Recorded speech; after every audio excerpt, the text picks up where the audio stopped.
Questions to the Prime Minister. Esther McVey. Question number 1, Mr. Speaker. Thank you. The Prime Minister. Thank you, Mr. Speaker.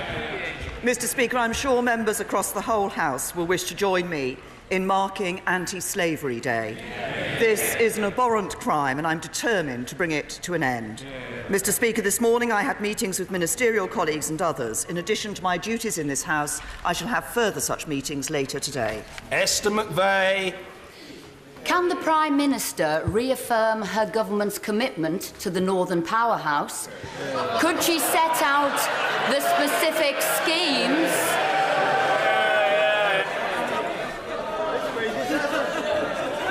The Honourable Lady has never been silenced, and as far as I'm concerned, she never will be. Esther McVey. Thank you, Mr. Speaker. The importance of the North will be heard.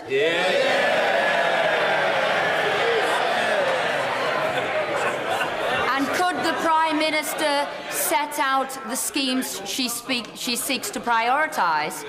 And would she agree with me that the only Norths that are in tune with the Leader of the Opposition's political correctness and Marxism is Islington North and North Korea? Prime Minister.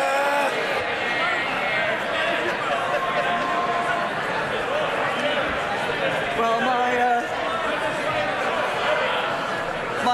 Order, we've got a lot of questions to get through and I want to hear the Prime Minister's answer. I ask colleagues to contain themselves. We've got 32 questions that I want to get through. Prime Minister. Thank you, Mr. Speaker. My right honourable friend referred to the voice of the North being heard, and it has indeed been heard by the Conservatives in government. That's why it is a Conservative government that committed and remains committed to the Northern Powerhouse. It's why it's a Conservative government that is putting in the investment in skills and transport infrastructure into the Northern Powerhouse. And we're backing business growth across the North, as I saw when I visited the North West last week. £60 million into to transport for the North, for looking at the Northern Powerhouse rail.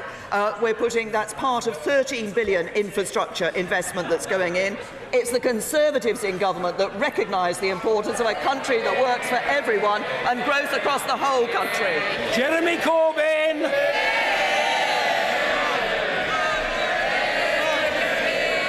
Thank you, Mr. Speaker. I joined the Prime Minister in recognising Anti-Slavery Day and recognising that the slave trade was one of the most grotesque times in the history of this planet, and we must all be resolved to drive out slavery in any form whatsoever. I hope the Prime Minister will join me in expressing sympathy, solidarity and support for the people of Somalia following the horrific terrorist atrocity in Mogadishu last weekend. Mr. Speaker, I welcome today's fall in unemployment.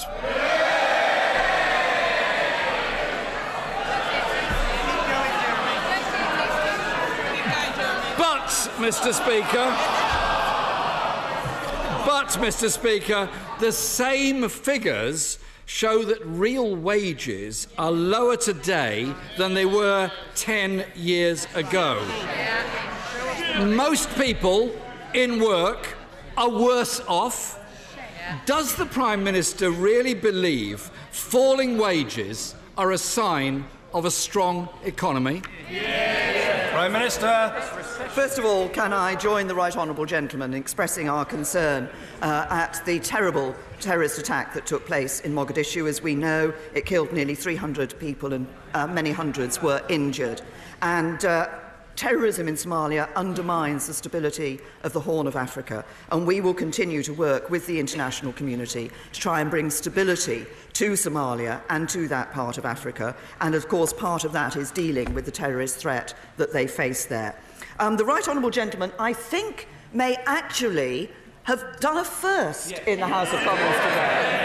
Because I think it is the first time, certainly since I became Prime Minister, that he's actually welcomed a fall in unemployment. It is good news that more people are in work.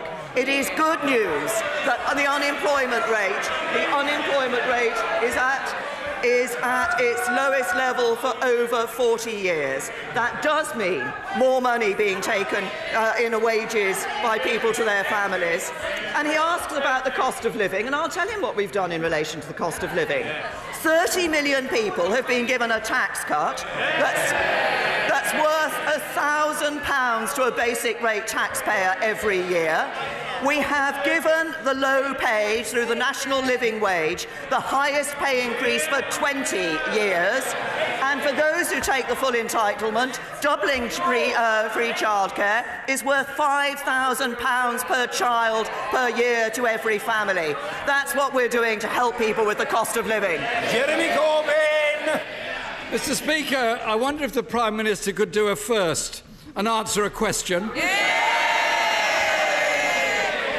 The question I asked her was about falling wages. And this week, Mr. Speaker, Christine, a worker in a village shop, wrote to me saying this: "I am worse off. I cannot afford to keep my car, which I struggle to buy, on the road. I need my car to attend appointments, job hunt for a better position, and take my son to activities. We don't have a luxurious lifestyle, and we don't want one. We just want to feel secure." Mr. Speaker, when millions of workers are having to rely on the benefit system just to make ends meet, isn't that a sign not of a strong economy, but of a weak economy? Minister. I recognise that, like Christine, there are people in this country who are finding life difficult. I have recognised that since I came into this role.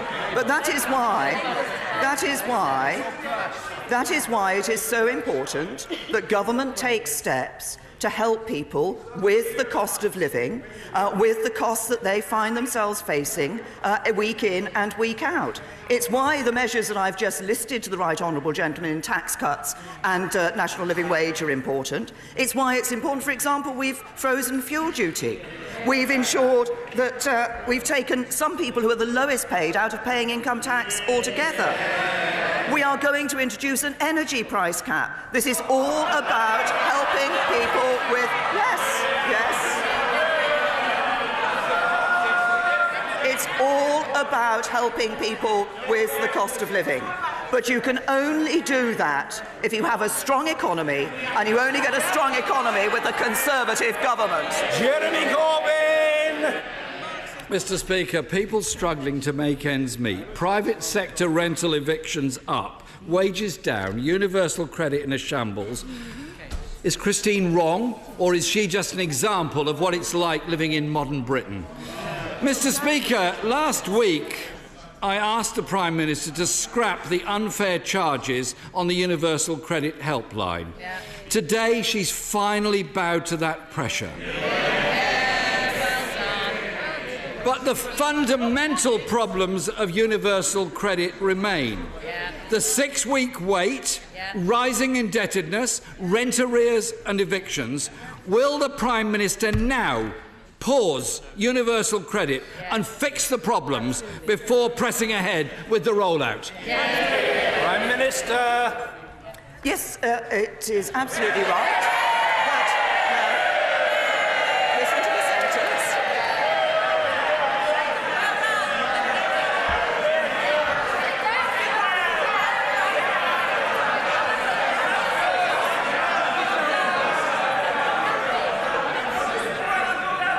Send to the honourable member for Brent Central before. She's an aspiring stateswoman and must conduct herself with due decorum. Calm. Again, maybe the honourable lady is another member who should take up yoga. The Prime Minister. I suggest to honourable members opposite that they listen to the whole sentence that I was going to make. Yes, it is absolutely right that we have announced this morning that we are going to change in relation to the telephone charge that is made on people here. I said last week that we were listening to a number of proposals that have been made. We have done that. And it's also I think it's right to have done this now because there's a lot of emphasis, a lot of publicity around universal credit at the moment. I want people to know that they can ring in, that they can get their advice, and that they can do that without being worried about it. And that's exactly what we're going to do. But the Right Honourable Gentleman talks about universal credit and talks about pausing universal credit. Why have we introduced universal credit? It's a simpler system. It's a system that encourages people to get into the workplace. It is a system that is working because more people are getting into work. And pausing universal credit won't help those people who will be helped by going to universal credit, getting into the workplace and bringing home more pay for their families. Jeremy Corbyn. Mr. Speaker, there is a very long list of people urging the Prime Minister to pause universal credit, including the Citizens Advice Bureau, the Trussell Trust, John Major, and, I understand, 24 of our own backbenchers. Well, they've got a chance this afternoon. They can vote to pause universal credit and show that they are representing their constituents. The public sector pay cap, Mr. Speaker, is causing real suffering and real staff shortages. Last week, the Health Secretary announced the NHS pay cap was scrapped. But when asked if the NHS is going to get extra money to fund any agreed pay rise, he replied, "That is something I can't answer right now." Well, this is right now. The Prime Minister is here right now. How about an answer right now? Prime Minister. As I have explained to the Right Honourable Gentleman and the House in the past, the way in which we approach the whole question of public sector pay is through the work of the pay review bodies. They have all reported for this current year. They did that against the remit that was set by government of a blanket cap of 1% in relation to public sector pay. For the 2018-19 year, we have changed that remit. What we have done is to ensure that there is flexibility in the system for that period. But perhaps I could just explain something else to the Right Honourable Gentleman, because I fear that for all his years in Parliament, there is one thing that he has failed to recognise. Government has no money of its own. Government gets money.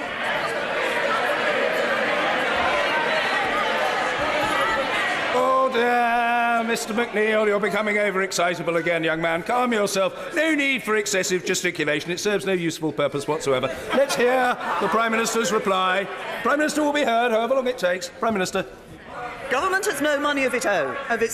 It collects money in taxes from businesses and people to pay, to spend on the NHS and on the services that people need. If businesses aren't being set up, if businesses aren't growing, if people aren't in work, government doesn't have the money to spend on NHS pay, on schools and hospitals. And, of course, the only way you ensure those businesses are growing, the only way you ensure that people are in jobs, that government has the money to spend on schools and hospitals and NHS pay, is with a Conservative government. Jeremy Corbyn. The Prime Minister seemed to have no problem finding £1 billion in a couple of days for the DUP. She needs to make it clear. She needs to make it clear, Mr. Speaker, to the NHS workers what pay rise is being offered, when they will receive it, and what funding is being provided, and what cuts she's proposing to make elsewhere in order to deal with that. Yeah. Mr. Speaker, young people are in record levels of debt. Yeah. This week, the Financial Conduct Authority warned, and I quote, of a pronounced build-up of indebtedness amongst a younger age group to fund essential living costs. Isn't this yet another sign, not of a strong economy, but of a weak economy? Prime Minister. This is, I have to say to the Right Honourable Gentleman, we have heard from the OECD that the deficit that the Labour government left us was unsustainable. Since then,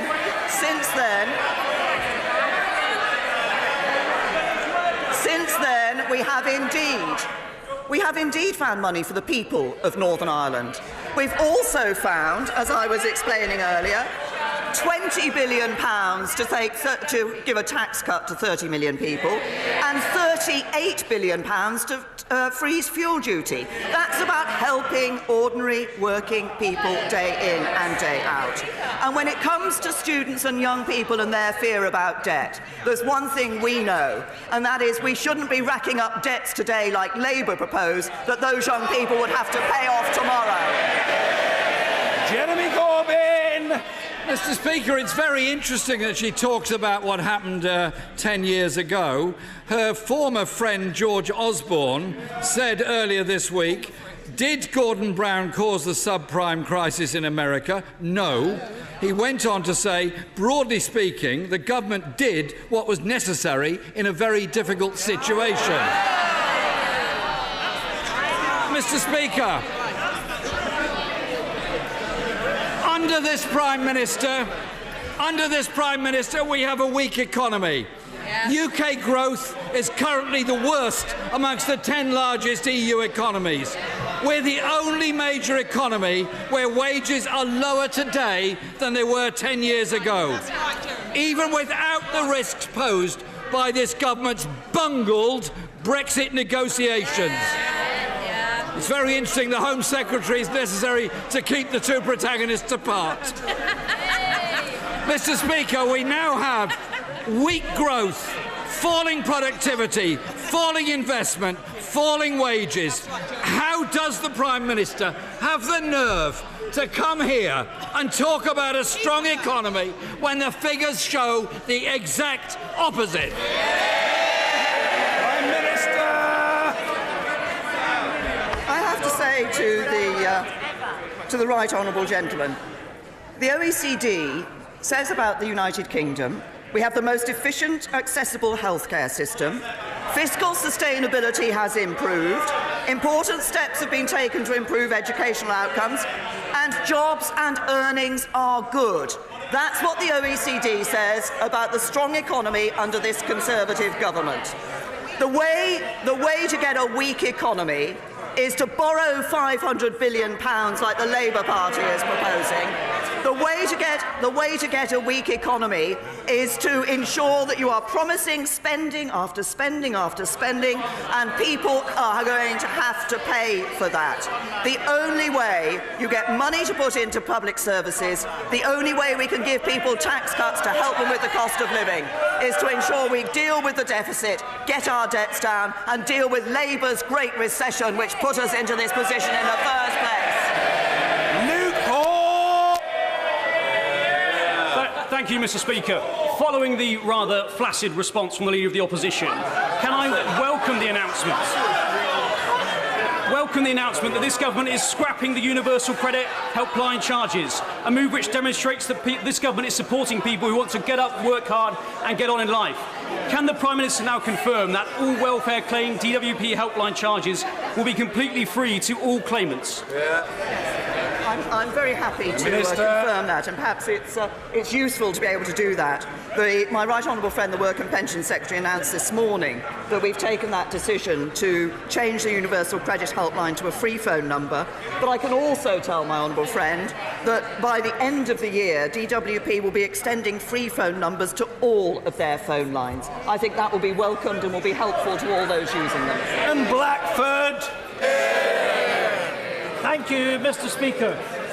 Will the Prime Minister do today what our Brexit Secretary was unable to do in this chamber yesterday and rule out a no-deal scenario on leaving the EU?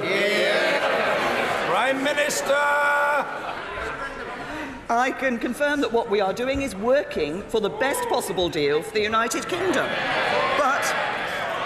But it would be irresponsible of government not to prepare for all possible scenarios. And that's exactly what we're doing. Graham Blackford. Thank you, Mr. Speaker. Can I point out that what our Home Secretary said yesterday, that a no deal is unthinkable? I agree with the Home Secretary. Exactly. Mr. Speaker, Brexit has contributed to a fall in the pound and a subsequent rise in inflation, squeezing household budgets. Folk are getting poorer in Britain today. It has been reported that government analysis shows that Scotland and the north-east of England would lose out from Brexit. The government responded to an FOI by saying that such analysis Well, Mr. Speaker, there is hilarity.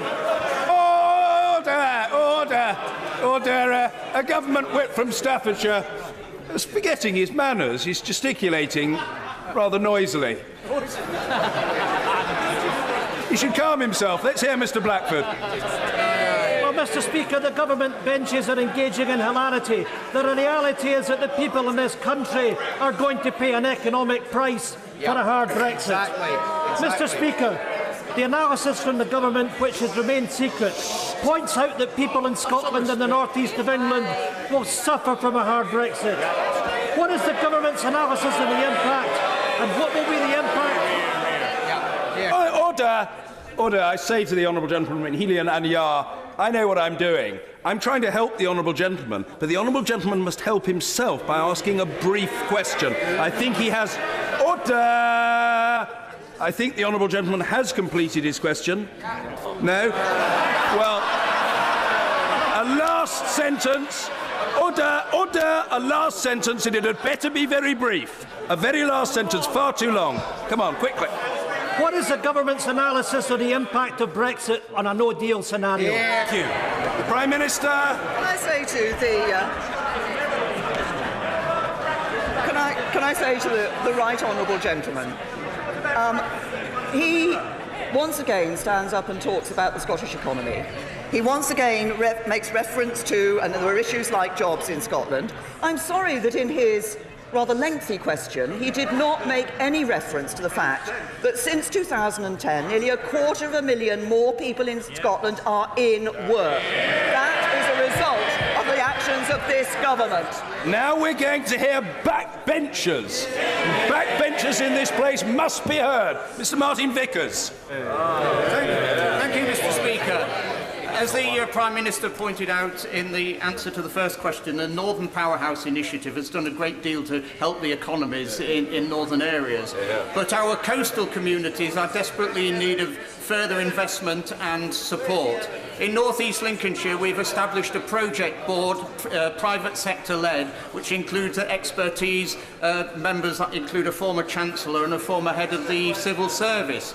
Could the Prime Minister give her support to the initiative for a town deal for North East Lincolnshire, which might provide a model for other areas?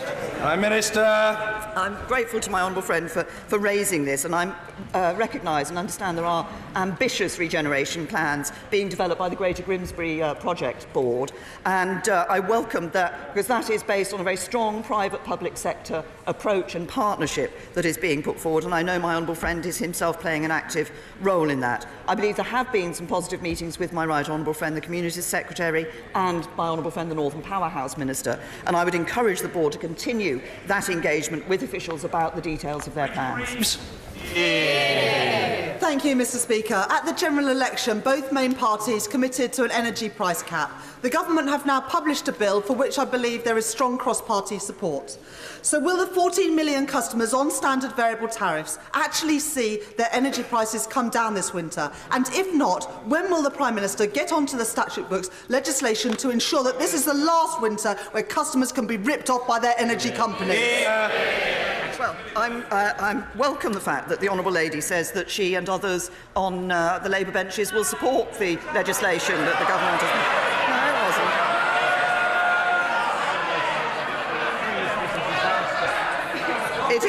It is important that we take action to deal with the energy prices. The draft legislation will see those rip-off prices being capped for millions of households to all standard tariff customers, and while this will initially run to 2020, we will be able to extend it on an annual basis until 2023 on the advice of Ofgem. I think we've sent an important message to the industry. I would hope that they are actually going to make changes even before we get the legislation on the statute book. Fiona Bruce.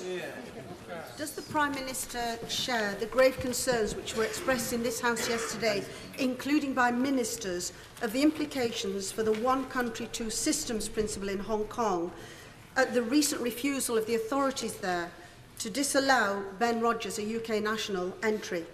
And will the Prime Minister confirm that the government will work with the Hong Kong and Chinese authorities to ensure that the democratic freedoms in the one country, two systems principle are honoured and preserved?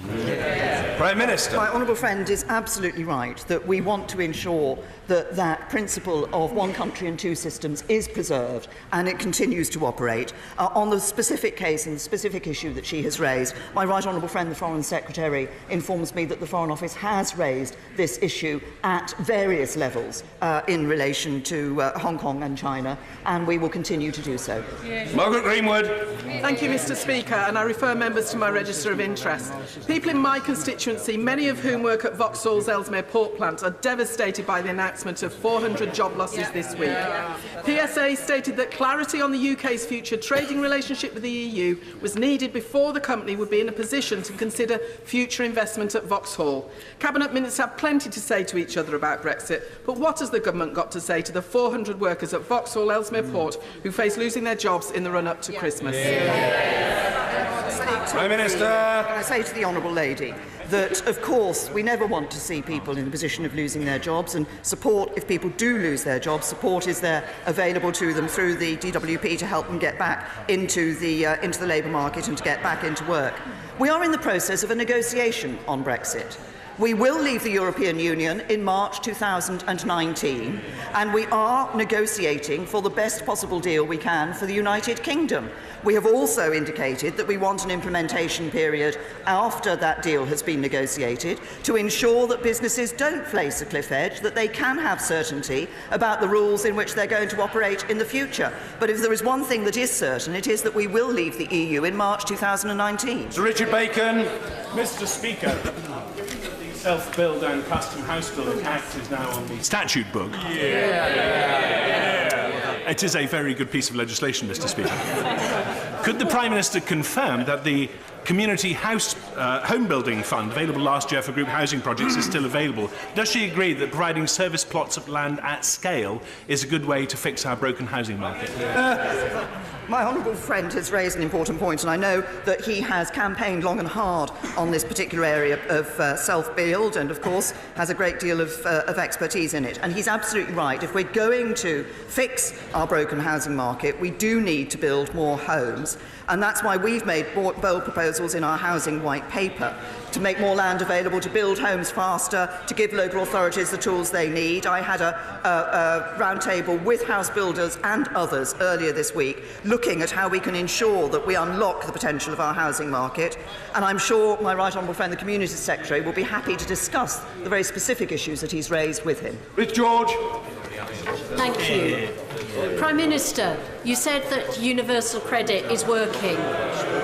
I wonder what you would say to my constituent, Fred, who claimed universal credit for a short time over 2 years ago and has been working ever since, but suddenly got a letter in August demanding he repay £366. Despite spending hours on the phone line, Fred was not told why he was being charged, and over £100 a month was taken out of his wages, meaning he incurred bank charges.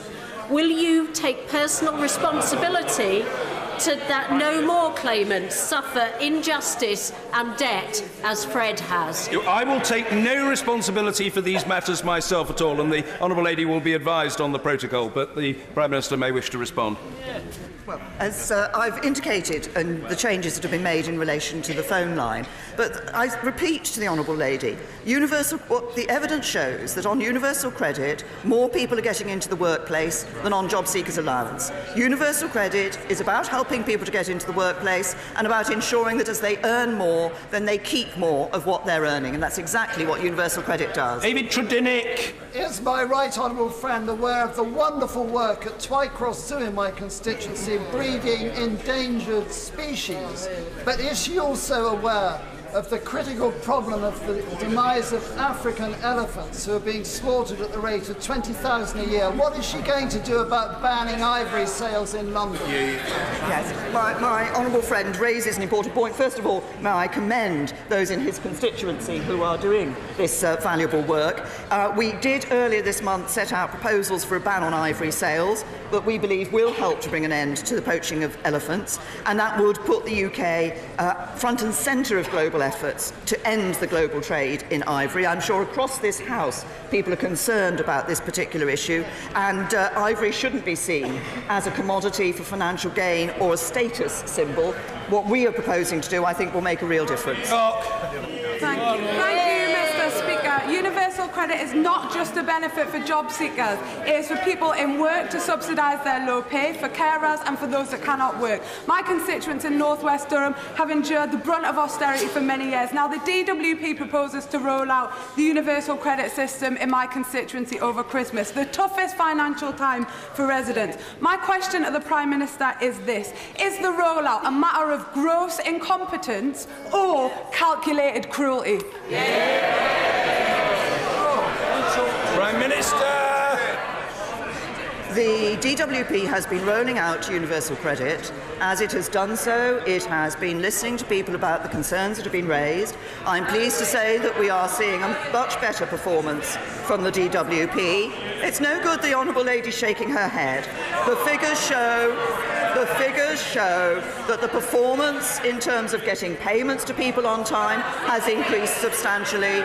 More people are getting advance payments, and we want to ensure that all those who need those advance payments are indeed able to get those payments. But the fundamental reason for moving to universal credit, of a simpler system, a more straightforward... Well, she may not want to listen to this, but there is a reason for universal credit.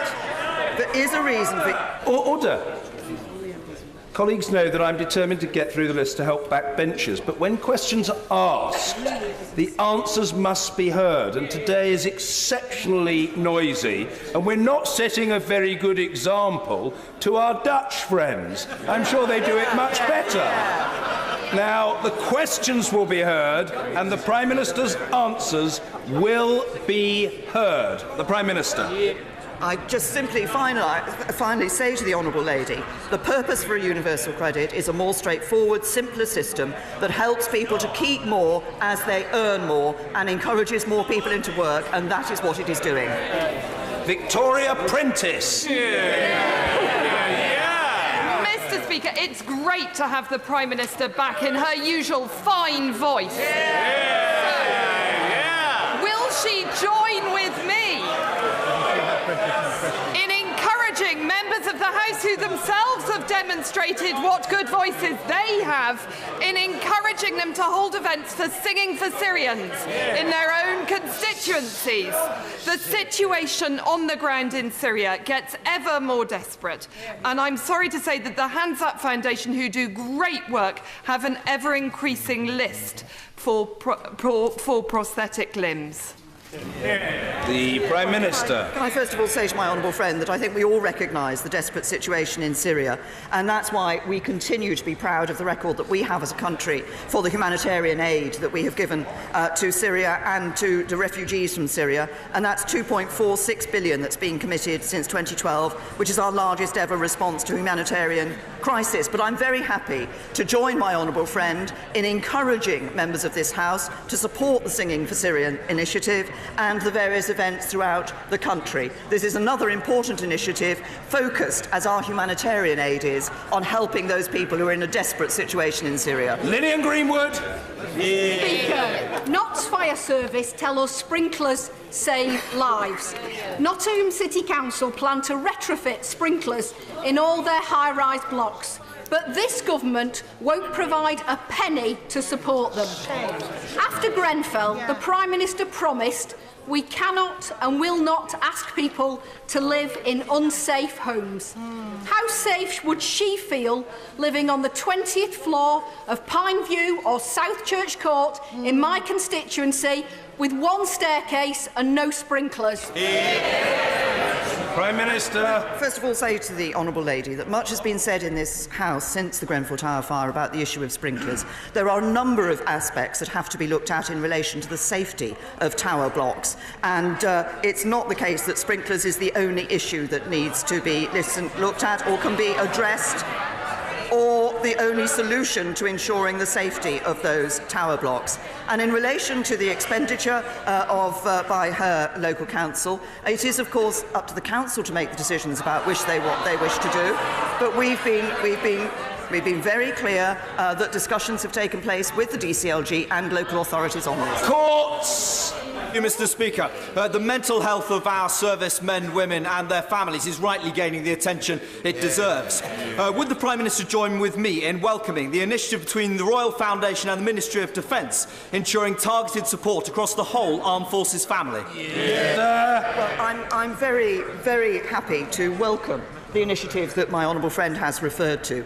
Mental health is an issue that we know we need to address more carefully and with greater attention across the public in general. But the issue of mental health concerns for those who are in the armed forces and those who have left the armed forces is a very real challenge that we need to face, because they have put themselves on the line for us and we owe it to them. Dr. Alan Whitehead.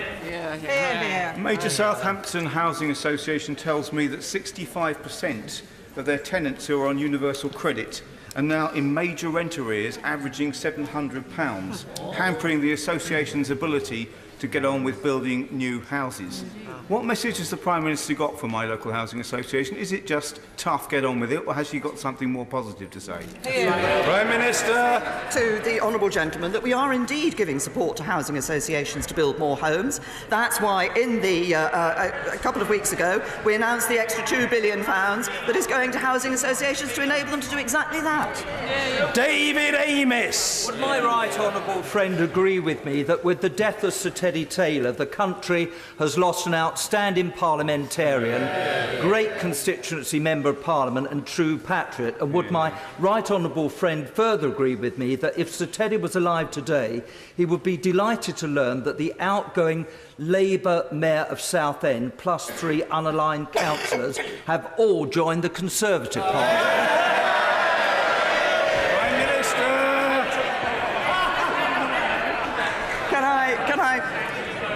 Can I first of all join my honourable friend in recognising the great contribution that Sir Teddy Taylor made in his time in this House, standing as Member of Parliament for different seats, but of course including the Southend seat. Although I do have to say to my honourable friend, one of my abiding memories of Sir Teddy Taylor is the number of times we had to evacuate Portcullis House because he'd set the fire alarm off by smoking when he wasn't supposed to in his office. But I'm very pleased to welcome the former Labour Mayor and the unaligned councillors who have now joined the Conservative Party. We welcome them to the Conservative Party and look forward to working with them. Julie Cooper. Thank you, Mr. Speaker. Government failure to fund schools adequately is hurting children in my constituency.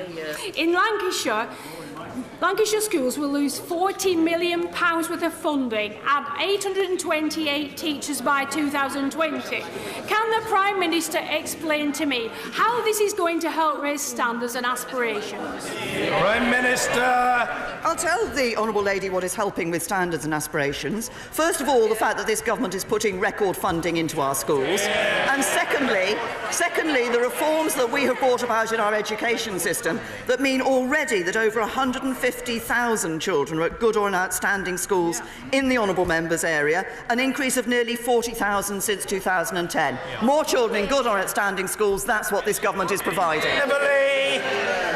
Mr. Speaker, earlier on this year, I opened a state-of-the-art manufacturing training facility at Braintree's Further Education College. On Friday, I opened a new training centre for CSS, a family-run business. Now that unemployment is at record low and employment is at record high, will the government commit to supporting both public and private sector trainers to increase productivity in the British economy? Well, my honourable friend is absolutely right. Increasing productivity is a key aim of our government. It's very important for us, for our economy, for the future. Investing in skills is a key part of that. I'm pleased to hear that my honourable friend has been so active in opening new facilities in his constituency. But the changes we're making in supporting FE colleges and the new T-level skills, T-levels, and the emphasis we're putting £500 million into technical education will all help to increase the skills levels of young people in this country. Joan Ryan. Thank you, Mr. Speaker. The Trust for London's latest poverty profile shows that levels of homelessness in Enfield have risen by 82% in the last 2 years alone, and the eviction rate is the highest in the capital. Can the Prime Minister tell me what hope she is going to give to my constituents? They are in work in the private rented sector. What hope can she give them that they can achieve their reasonable aspiration for themselves and their children to live in a safe, secure, affordable home? Prime Minister. I'll tell the honourable lady what hope we are giving to people. It's precisely why I sat with house builders, housing associations and others in number 10 Downing Street earlier this week to encourage a faster rate of building houses and homes in this country so that more people can reach their aspiration of having a safe and secure home. It's why we're putting £500 million over a period of years into dealing with the issue of homelessness. But it's all very well her standing up here in this House and asking the government what we're doing. We're putting more money into house building. She should be asking the Labour Mayor of London what he's doing. Lucy Fraser. Yesterday, the Director General of MI5 said that internet companies had an ethical responsibility to deal with the terrorist material online. The Prime Minister has previously indicated that if they do not meet this challenge, she will consider regulation. Can she confirm that if regulations are necessary, they will be robust and enforced? Well, I'm very happy to give my honourable friend that confirmation.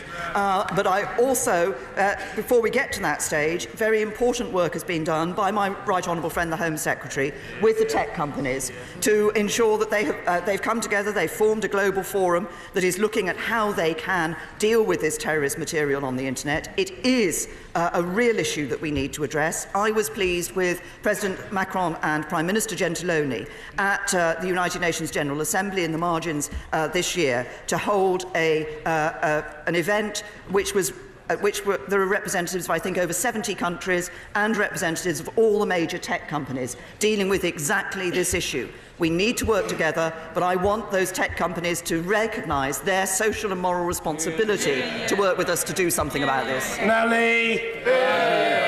Thank you, Mr. Speaker. Does the Prime Minister notice I am wearing a red card in my pocket today? She will be aware that the honourable member for Moray is not in his place. Indeed, he is in Barcelona doing his other job, today of all days.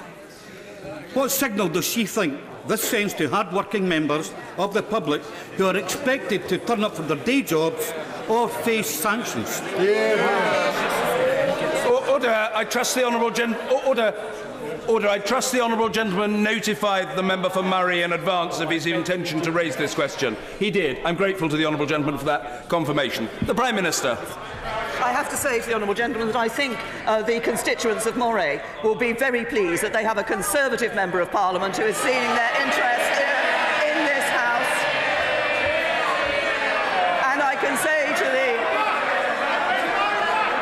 say to the honourable gentleman that the Scottish Conservative members are doing more for the interests of Scotland in this Parliament than the Scottish Nationalists have ever done. Mr. Spencer, what's the matter with you, my dear fellow? You eat home-produced food, you're a very respected farmer, you're normally of a most taciturn disposition. I don't know what's come over you. Perhaps you should go and have a rest later. You must cheer up. Cheer up. Mr. Philip Davis. Mr. Speaker, along with the SNP, the Labour Party have said that they will not accept no deal with the EU under any circumstances at all. That means they will pay whatever final bill the EU demands and accept any conditions that they insisted upon.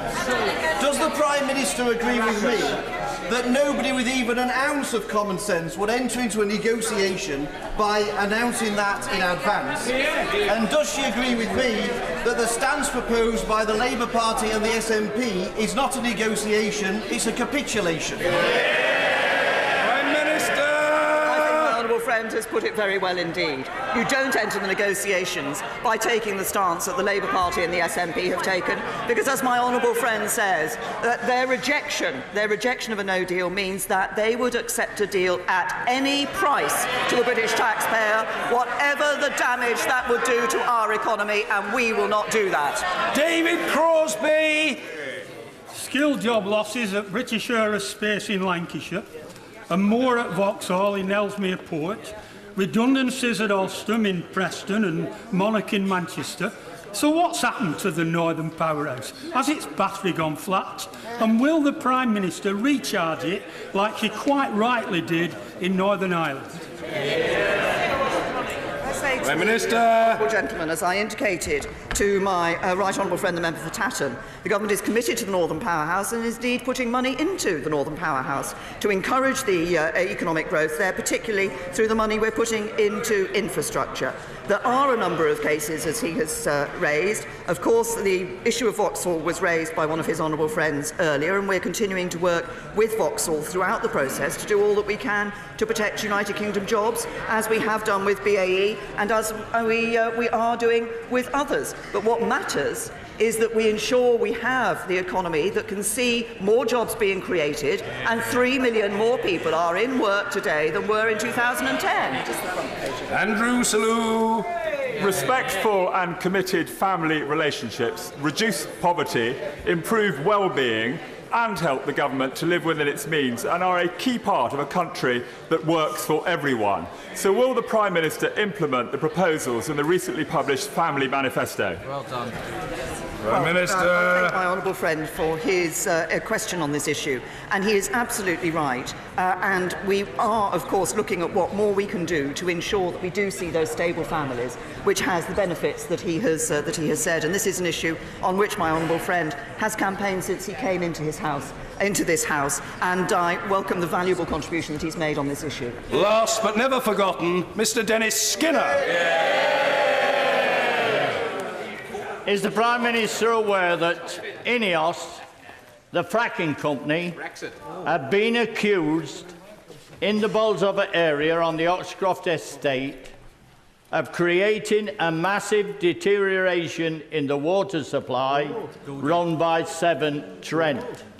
Will she, as Prime Minister, investigate this matter and call upon INEOS to halt the process whilst the investigation takes place? Prime Minister. I say to the honourable gentleman, he's raised an issue which, of course, I'm sure will be properly looked into, but underlying this is the question of ensuring that we are able to get a secure and safe supply of energy into the future, and that's why the fracking is continuing. That's why we're supportive of the shale gas exploration. There are opportunities there for the United Kingdom, but I'm sure he's raised a particular issue which I'm sure will be looked into appropriately. Thank you. Order.